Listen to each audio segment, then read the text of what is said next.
ప్రస్తుతం ఉన్న కాలంలో ఆరోగ్యాన్ని పెంపొందించుకోవడానికి మనం ఎన్నో ఆహార పదార్థాలను అలవాటు చేసుకోవాల్సి వస్తుంది.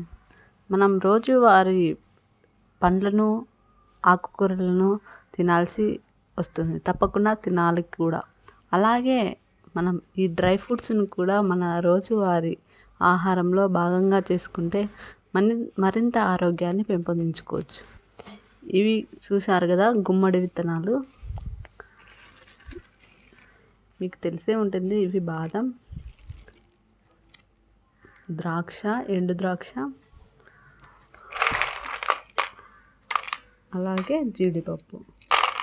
వీటిలో రోజు ఏ ఒక్క డ్రై ఫ్రూట్స్ని అలవాటు చేసుకుంటే మరింత ఆరోగ్యాన్ని పెంపొందవచ్చని నా అభిప్రాయం.